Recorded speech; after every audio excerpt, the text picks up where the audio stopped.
Hello students, again I am here with your chapter microorganism. So in the previous lecture I have told you about the useful microorganism. मैंने आपको microorganisms के बारे में बताया था that some are useful for us and some are harmful for us. And some topics I have discussed that some bacteria are used in the formation of curd.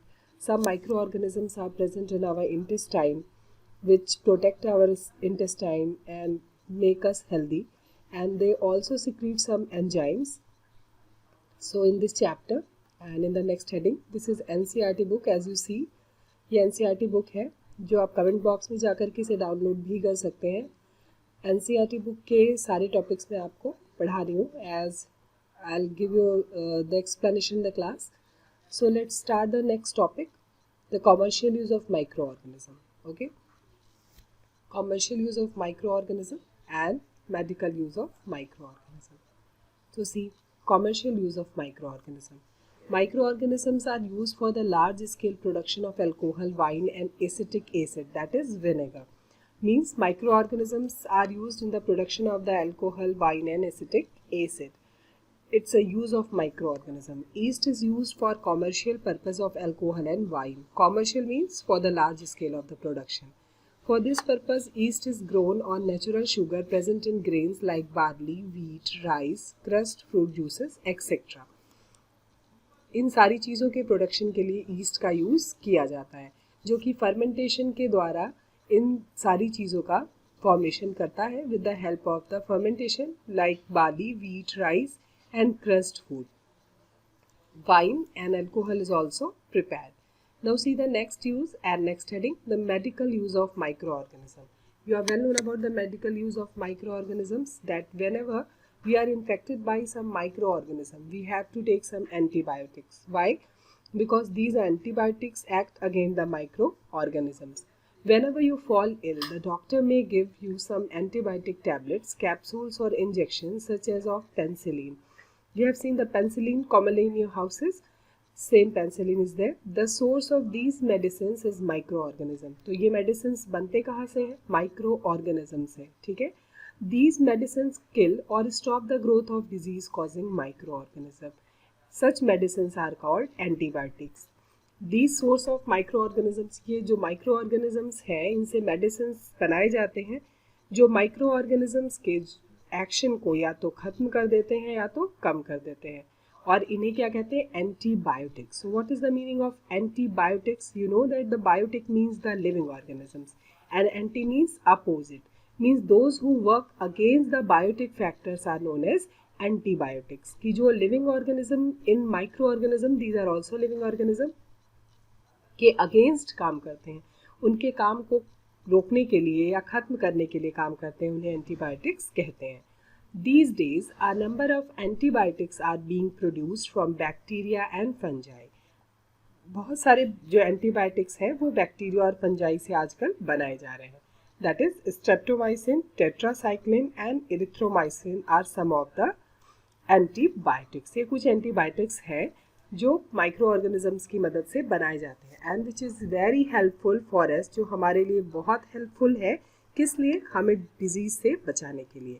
In 1929 Alexander Fleming, आप सबने नाम सुना है इंद्र जी के, was working on a culture of disease causing bacteria. Culture means artificial medium में उन्होंने bacteria को, disease causing bacteria को क्या किया? कल्चर किया, ग्रो किया. Suddenly he found the spores of a little green mould in one of his culture plates. और फिर उन्होंने अचानक ही देखा कि कुछ ग्रीन कलर के छोटे छोटे माउल्ड्स का फॉर्मेशन उन प्लेट्स में हो गया है. He observe that the presence of mould prevented the growth of bacteria. कि ये जो माउल्ड्स का फॉर्मेशन हुआ है, उन्होंने क्या किया? बैक्टीरिया के ग्रो को प्रिवेंट कर दिया, बचा दिया, रोक दिया. In fact it also killed many of these bacteria and sometime it kills also. From this the mould penicillin was prepared. So from this way Alexander Fleming firstly prepared the penicillin with the help of the microorganism. So this is also a very important use of the microorganism because it stops the function of the biotic factors. Now see, some commonly used antibiotics are made from fungi and bacteria. The antibiotics are manufactured by growing specific microorganism and are used to cure a variety of diseases. means some specific type of fungi or fungi and bacteria are used to manufacture the antibiotics. इस special disease को cure करने के लिए use किए जाते हैं.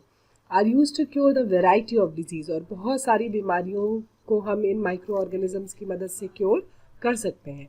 Antibiotics are even mixed with the feed of livestock and poultry to check microbial infection in plants. आपने देखा जानवरों को जहाँ खाना दिया जाता है, इन द पोल्ट्री, जहाँ मुर्गी पालते हैं, या जानवरों को जो फूड दिया जाता है, उनमें भी क्या करते हैं, उनके microbial action, that is they are infected by the micro organisms or not, the antibiotics are added.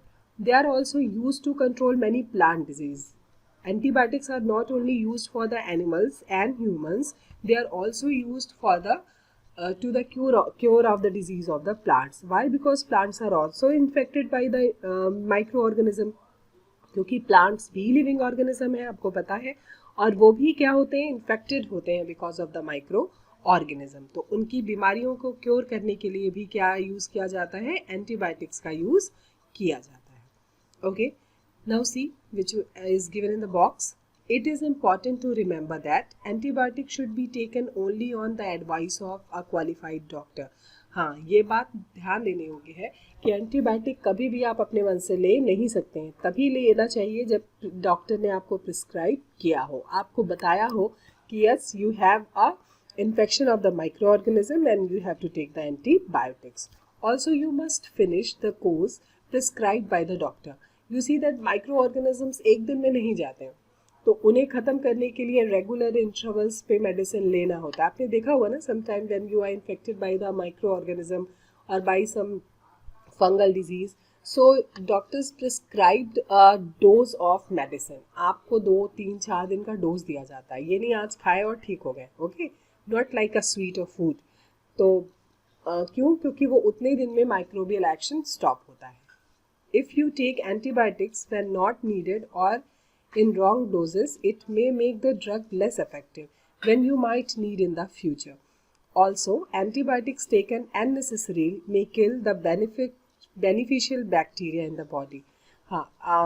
You have learned, मैंने बताया था in the previous lecture that some beneficial bacteria or microorganisms are also present in our body, which help our body to protect our body from the disease. So if we have taken some extra dose of the antibiotics, अगर हम extra dose लेंगे antibiotics के, तो हमारे useful microorganisms को भी kill कर देंगे. Antibiotics, however, are not effective against cold and flu as these are caused by viruses. When the disease was caused by the viruses, antibiotics are not effective mostly. Okay, so next is vaccine. So this topic is clear, the commercial use, and now come on the vaccine. So you are well known about the vaccine. आपने सुना है टीकाकरण के बारे में. So what is the difference between the injection and vaccine? पता है injection और वैक्सीन में क्या अंतर होता है? इंजेक्शन आपको कब दिया जाता है? जब आपको बीमारी हो जाती है. To cure the disease we use the injections. और वैक्सीन कब लगता है? टीका कब लगता है? जब बच्चे छोटे होते हैं. एक कॉमन से एग्जाम्पल लेते हैं. आपने देखा है about the vaccination of polio. देखा है?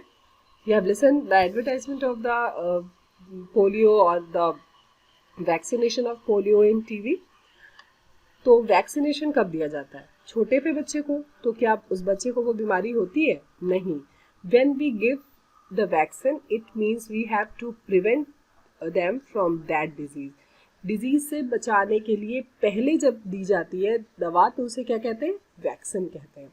And then after disease we inject it, then that is known as injection. When a disease carrying microbe enters our body, the body produce antibiotics to fight the invader. हमारी body के अंदर खुद से रोग से लड़ने की क्षमता है. जब पहले कोई भी माइक्रो ऑर्गेनिजम्स या कोई बीमारी हमें अटैक करती है, तो एंटीबायोटिक्स उन्हें खुद हमारी बॉडी से एंटीबॉडीज रिलीज होते हैं, मीन्स जो कि बीमारी से लड़ते हैं. The body also remember how to fight the microbe if it enters again. और हमारी बॉडी खुद जान जाती है अगली बार से और खुद उस बीमारी से लड़ती है. So if dead or weakened microbes are introduced in a healthy body. लेकिन अगर ये dead या weakened microbes जो हैं, जो microbes हैं इन्फेक्शन वाली, वो किसी हेल्दी इंसान की बॉडी में आ जाते हैं, the body fights and kill them by producing suitable antibodies. तो बॉडी क्या करता है, बॉडी उन्हें पहचान लेता है कि अरे पहले भी हमला कर चुके हैं भाई, इनसे कैसे बचना है, ठीक है। तो हमारी बॉडी एंटीबॉडीज को रिलीज करके खुद से उस बीमारी से बचने की कोशिश करती है। The antibodies remain in the body and we are protected from the disease causing microbes, और हम बीमारी फैलाने वाले माइक्रोब से खुद को बचा लेते हैं या बॉडी खुद बचा लेती है। This is how a vaccine work. तो ऐसे ही वैक्सीन वर्क करता है। जब हमारी बॉडी में ऑलरेडी उस बीमारी को जानने वाली दवा होती है, तो जैसे ही डिजीज अटैक करता है वो उसे पहचान करके एंटीबॉडीज रिलीज करती है और हमारे बॉडी को उस डिजीज से बचा लेती है। Several disease including cholera, tuberculosis, small pox and hepatitis can be prevented by the vaccine. आपने सुना है इन सारी चीज़ों के वैक्सीनेशन होते हैं। Okay, Edward Jenner discover the vaccine for smallpox in 1798। Edward Jenner ने किसकी खोज की थी, वैक्सीन की। किसके लिए, स्मॉल पॉक्स के लिए। Okay, in your childhood you must have been given injections to protect yourself against several disease. Can you prepare a list of these disease? खुद प्रिपेयर करके देखिएगा कि क्या कोई बीमारी हुई है, आपको कोई इंजेक्शन लगा, ठीक है। You may take help from your parents. आप अपने पेरेंट्स से पूछ के ये लिस्ट बना सकते हैं। आई होप ऐसी ज़रूरत ना पड़ी हो। It is essential to protect all children against the disease. Necessary vaccines are available in the nearby hospitals. सभी बच्चों को बीमारी से बचाने की ज़रूरत होती है। सो दैट्स वाई हर पास के जितने भी हॉस्पिटल्स हैं वहाँ वैक्सीन्स अवेलेबल होते हैं। You might have seen the advertisement on TV and newspaper regarding protection of children against polio under pulse polio programme.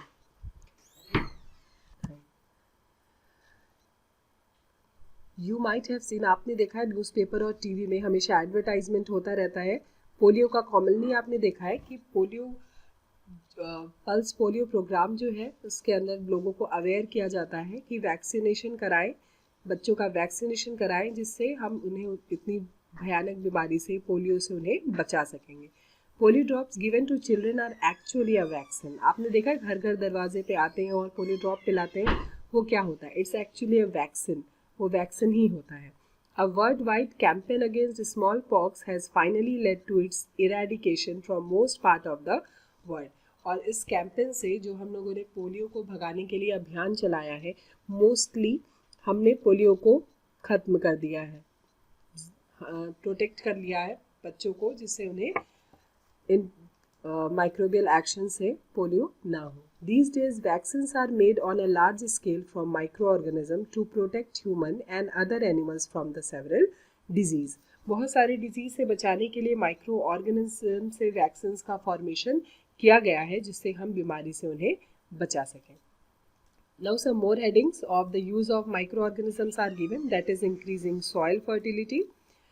See, these are the figure of some microorganism. Cleaning the environment, कि soil की fertility को कैसे बढ़ाते हैं। I have told you that rhizobium which is present in the leguminous plant, in the root nodules of the leguminous plant, they help in the nitrogen fixation and increase the soil fertility. बताया है cleaning the environment and some other activities are given which I am going to explain in the next lecture. Okay, NCERT की book से आप chapter read कर सकते हैं। तब तक के लिए keep learning, happy learning and read the chapter. Thank you.